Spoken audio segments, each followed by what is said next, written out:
welcome back to Croydon Conversations. This is a series of interviews that we're running as part of a Develop Croydon initiative, and we're talking to some of our key partners and stakeholders across Croydon, hearing a bit about what's been going on with their businesses and their views about the future of Croydon.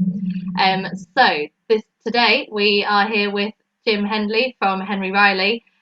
Jim's a managing partner at Henry Riley, and he's also part of the Develop Croydon committee, so we're really delighted to have Jim here with us. Jim, can I just hand over to you to give yourself a bit more of an intro? Stolen some thunder. Yeah, so thank you, Bonnie. Thank you for that introduction. As Bonnie's mentioned, my name is Jim Hendley, managing partner of Henry Riley's. We've been based in Croydon now for over 22 years. We were originally in Clapham Junction, but found that connectivity there wasn't very good, and obviously recruitment was slightly difficult as well. So moving further out into the Croydon arena has given us much better opportunity and scope to develop the business, to increase our range within sort of the London section through the connectivity. We got an office in Farringdon, so we can get on the Thames link straight through to there. London Bridge, as you know, Victoria, and so forth. So there's plenty of opportunity for us to go up and down to London to see our clients or visit projects, as well as obviously using the recruitment that's available and the resources available around the Croydon area. Definitely a good place to be based. And how many staff have you got in Croydon, Jim? So in the head office, we got 75 people based in the head office, and that sort of has gradually grown over recent years. And we've just relocated from the Lansdowne building now to Bedford Park. Oh, lovely. It's a Sunley House. Nice. And have you, obviously you've not been going into the office as much recently, but can you tell us a bit about how the events of the last few months have impacted your business, sort of plans for going back into the office in the future, what you're thinking at the moment is about what that might look like? Yeah, certainly. I think because we work for quite a large number of blue chip clients, I think our IT systems have always been very strong, and we've had to provide a certain level of security as well when you're working with blue chip clients, especially in the financial services sector. So we've always had a strong IT system, and quite clearly it was tested to its full, and our disaster recovery systems were tested to their full, obviously back in March last year. And for us, it's worked, to be fair, very well. So our IT systems have stood up well. We were able to get all of our staff, including our support staff, working from home. And if they require some additional equipment, we supplied that, and anything else they needed to actually work safely and easily from home, which has gone very well. And I think overall, as the services we provide, it's quite easy to do that if you've got a good, strong structure behind you. So our quality management systems are all in place to check people's work. And it's even more essential now when you're working remotely to make sure there is a protocol to follow, processes to follow, and there's a checking process as well to make sure that the quality of work that we give out to our clients is sort of the highest standard. Sounds like you were very well set up for it though, and it wasn't too much of a difficult move to the home working. But what are your thoughts about how that might look when there is the opportunity to go back to the office? Have you got thoughts on? Are you thinking about a split between home and the office? Have you got, are some people really enjoying being at home and some are missing it? What's the feeling in the company? Yes, I think when we did our surveys initially on that, I think people were pretty excited about working from home. The day-to-day sort of commute obviously was no more, and they felt more comfortable in their surroundings at home, being able to maybe do other jobs in between, working and balancing their life better. But I think that soon wore off, especially if you had a young family and obviously you were trying to teach the children at home, if you're in a house share, if you're living on your own. There's a whole range of other issues I think that came to the fore. But after initial euphoria of being able to work from home, people started thinking, actually, it's probably not as good as I thought it was going to be. I actually want that social interaction. I want to be around my colleagues, and I want that sort of being able to be part of a team again. So I think people have found that very difficult as the time has gone on. And I think we've seen a noticeable change, especially after the first and second lockdowns. The number of people looking to return to the office has increased. And I think if you look at the general feedback that's happened from surveys, and we'll be carrying out another survey ourselves shortly, that seems to be the trend, that more and more people now are pushing back into the office if they can get there for various sort of reasons. And I think in our own position, obviously, that the key is for, especially when you grow a lot of talent within the business, is about actually having the right resources available, as in the senior resources, to actually oversee and mentor those youngsters as they come through the company. And obviously they learn their skills, and that's normally from learning off your peers or having situations you want to discuss with somebody, having that person close at hand so you can have a talk with them. Yeah. We think there's going to definitely be a blend now when we go back into the offices, especially with the more I suppose, senior and staff that obviously feel a bit more comfortable working remotely, is having a blend between maybe 2 or 3 days in the office and 2 or 3 days working from home, and seeing how that works. But for us, we've got to ensure that there's a right amount of senior experience within any one of our offices to make sure that obviously that our trainees are coming up through, they're actually getting that right support, which is obviously critical.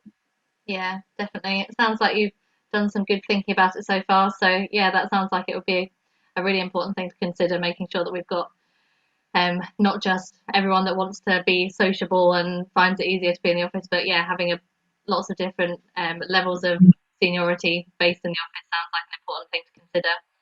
Do you know how many of your staff actually come in from the local area, or do a lot of them travel a long way normally? Have you got a sort of local workforce, or? Yeah, in the Croydon, it's relatively local. Obviously, we have regional offices around the country, obviously, so we try and obviously make sure none of our staff have to travel too far. Yeah. Obviously, it does depend where the work is sometimes, but yeah, we have a lot of people living in around Croydon, and in fact, we're walking distance from the office. So some people have been walking in daily anyway. So just to make sure they've got a better working space and working environment. Yeah. I guess the other issue is obviously is how clients are going to view this in the future. How they're going to run meetings in the future. As we've seen ourselves amongst develop Croydon, you can hold these Teams calls or Zoom calls, but again, eventually they get a little bit frustrating. You miss out on that personal interaction before or after a meeting, or sparking off some spontaneity that happens during the course of the conversation. It's a bit more regimented, I think, now, with people going through their business, getting through the agenda and saying goodbye at the end of it. So I think that will change. It's all a bit chicken and egg, isn't it, on what's everyone else going to do, and that's going to affect what we end up doing, especially as if you're working with clients, then it's definitely a bit dictated by what everyone else decides to do on whether you need to go in for in-person meetings. Yeah, that's it. So I think there's going to be a transition period, especially once we now go back in over the next 6 months or so. I guess actually seeing how that works and what works best. I think because we just recently moved our offices 18 months ago, we'd actually already planned for more agile working. So we currently do have individual pods, we have smaller office spaces, we have team working tables, we have separate desks. So we're quite well set up for it at the moment. So we haven't got to really change much within it, but just obviously make sure the numbers of people in the office at any one time is correct, and obviously doesn't put anyone at risk. So I think from that point of view, we're quite comfortable. And as our other offices around the country start coming back online again, we'll actually do the same with those to make sure there is that balance of that agile, flexible working, as well as being able to meet up as teams, should we be allowed to. Yeah, that was very lucky that you'd made that move then, already planning ahead for the future. And we'd already done our London office up in Farringdon, so I think it was just a move on from that. So I guess what we found is we were working down this route anyway, which would probably taken 3 or 4 years, and this has just vastly accelerated it, and we've got to the end game probably a lot quicker than we anticipated. Yeah, sounds fairly positive overall. And just off topic, I know on the subject of sort of having a bit more of an informal chat, I think you'd been focusing quite a lot on that when we last had a catch up about making sure that you talked to your team and had some one-to-one calls with different people around the company and just checked in with them. I thought that was quite a nice idea for other people to maybe take a leaf out of the book on. Do you want to tell us about that? Yes, no, I did take on the task, and I called everybody individually. I think it was 168 calls I made in the end, so it's great to touch base. And I managed to speak to everyone just before the Christmas break. There's a couple that run over into the new year, but it was pretty fascinating, to be fair, to actually sort of get the feedback from everyone, right from people that actually have started with us during this COVID situation, and those people have been with us for a long time as well. So it was really good to catch up, and I think everyone really did appreciate it. We do try and take the extra care with our business, and especially with our people within the business. They are key and critical to what we do and how we deliver our services. And whilst at one stage it seems as though it's going to be a bit of a task, it was very enjoyable, and it was great feedback overall. And I think the key thing is in this sort of period is making sure that people do make the time to actually speak to people, because I think time is the critical thing. If anything, we do have a little bit more time on our hands because we can work around a bit more flexibly, and you can call people now, especially on Teams, from anywhere. So even if I had the old meeting in London, I did one call from Trafalgar Square by the Christmas tree to one of my staff members who thought that was very in tune with the time and very festive. So I think it's good. You can make that effort whenever you're around, just that 10, 15, 20-minute call just to catch up, find out what's going on. So I found it very rewarding, and it was good feedback I could give to the business as well. Yeah, I think that was a great initiative. Definitely something that other people should have a think about doing in their own businesses, because like you said, it's so easy to just routinely jump on the Teams call, have the conversation about work, and come off without any conversation around the point and feeling a bit pressured that you need to carry on with the job. So, yeah, no, I think that was a really lovely story. And I guess obviously that was something you were doing as managing partner, but we'd obviously put out a story recently on Develop Croydon about there's some changes happening in the business and a bit of a new structure coming in, and you'll be taking on a new role from April, I think it is. So yeah, tell us a bit about that and what the changes are going to involve. Yeah, that's great. Riley's literally, we were established back in 1890, so obviously there's been a lot of succession over the years, and the key to these making sure the business keeps going and runs smoothly is that succession is planned well in advance, it's communicated well in advance to not only externally but internally as well, so people can see what's going on. So I'll be handing over as managing partner from the 1st of April to David Needham. Again, like myself, he's grown through the business, joined as a graduate, so he's been over 30 years now, which is great. So he really understands the feel, the culture, and the ethos of the business. David is probably slightly different to myself, so he's more sort of process management due to his project management background.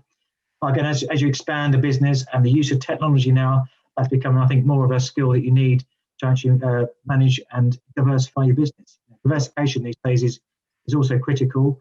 I always like to think that we take these chances, these times when there's obviously a difficult time.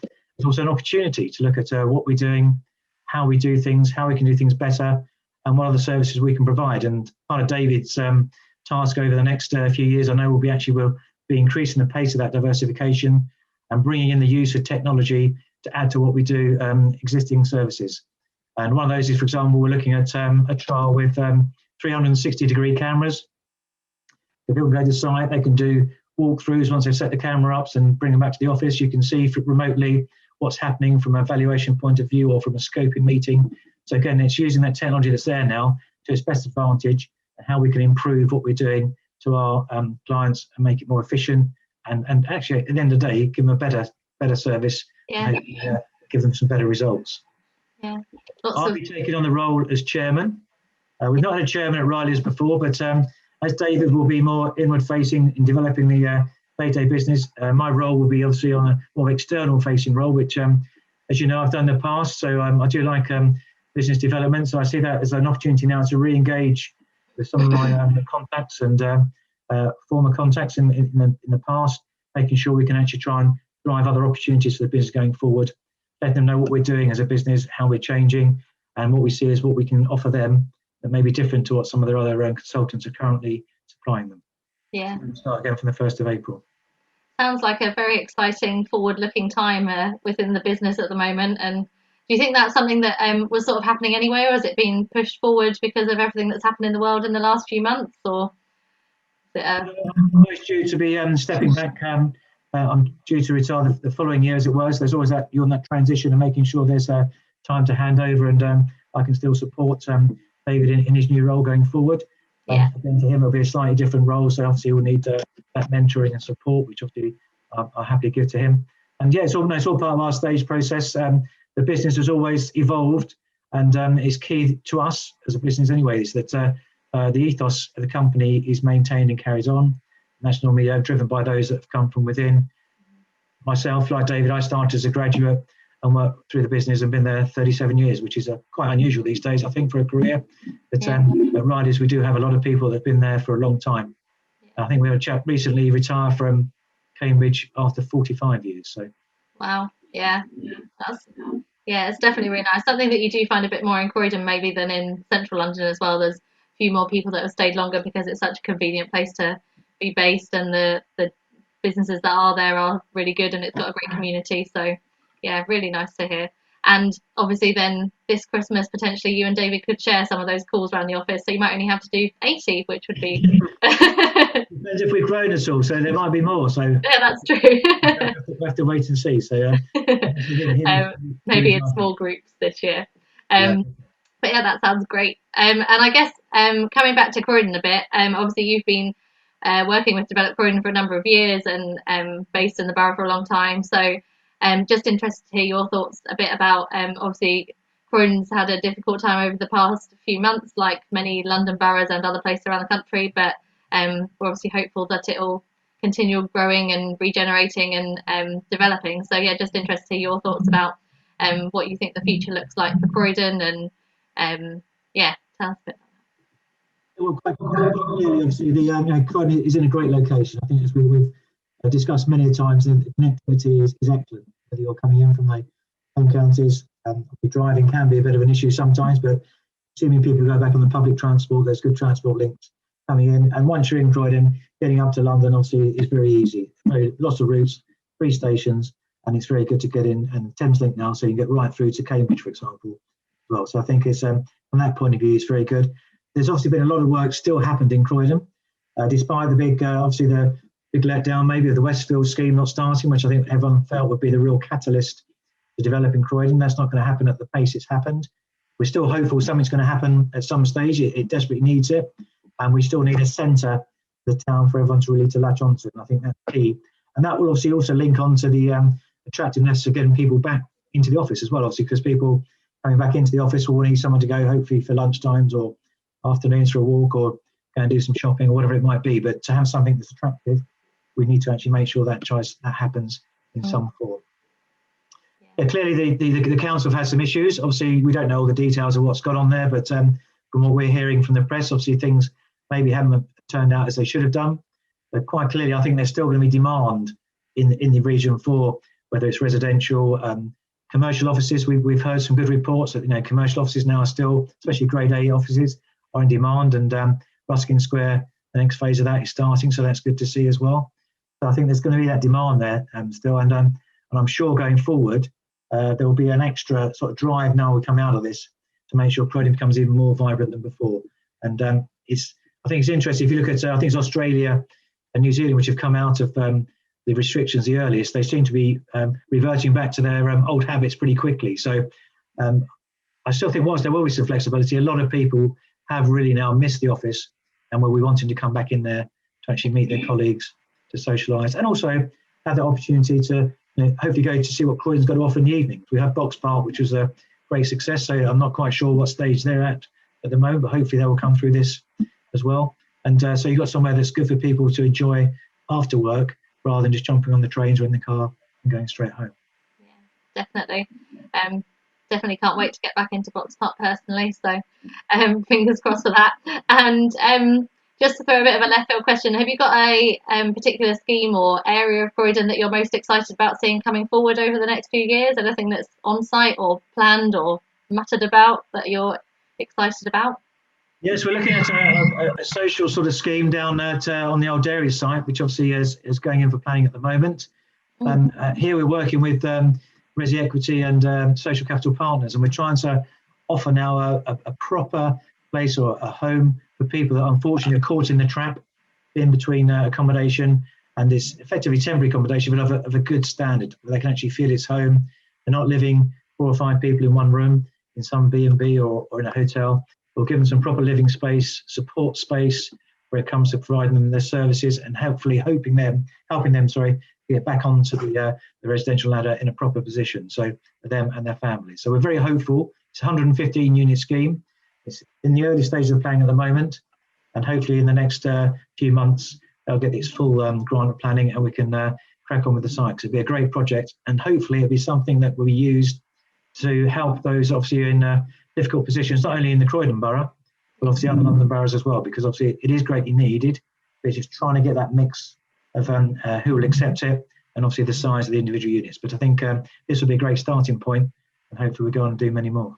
Yeah, that sounds like a brilliant scheme. Definitely excited to hear about that coming forward, and I'm sure we'll be covering the progress of the site on the Develop Croydon channels. So yeah, if anyone's interested in that, hopefully we'll be able to report more once it's moved further through planning. So yeah, very exciting.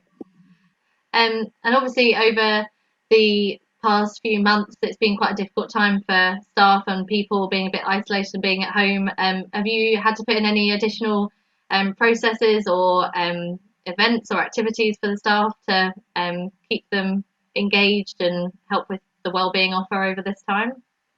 Yes, I think we've all realised now, obviously, that wellbeing is a key part of what we need to be doing as an employer and as a business. And I think it's very, very telling actually how we've suddenly changed our tune a bit about, especially in the construction and property industry, where it's a bit macho just to laugh things off or shrug things off. But now I think people realise that there are some tough times for people there's a lot of pressure. So we need to make sure we support all of our people through the whole of the business. So we've put in a much broader now wellness program, whether that's direct webinars, which we do monthly, and that could be on posture, for example, or yoga, whatever it might be, a whole range of services now to help people, making all their colleagues aware that if somebody is struggling with any mental health issues or the signs of it, if people are going a bit quiet or just getting just to raise red flag. And then we've got a link with our HR team that they can speak to directly if it's not their line managers, or there's external support as well. So we've got a whole now network within the business, and we've got 3 trained mental health first aiders within the business as well. So they're employees that actually have taken on this role, and we've got them trained up now to help support all the people in the business on a day-to-day basis if required. So I think it's very important. I think we've all struggled over this time. It's been very, very hard. And I think we're all, hopefully this spring's going to come around soon, so we can soon get out of our houses and back to socialising again. Yeah. So yeah, thank you so much for joining us today, Jim. It was really great to hear about the projects that Henry Riley are doing, your thoughts about the office situation moving forward, and yeah, your views about what's happening in Croydon at the moment. So yeah, it was really great to talk to you, and maybe we can come back and hear a bit more once you've started your new role, and obviously we'll continue covering some of the projects and schemes that you're working on in the borough. So yeah, it was brilliant to have you with us for this Croydon conversation. All of you out there, please stay safe, and hopefully look forward to seeing you all in Croydon soon.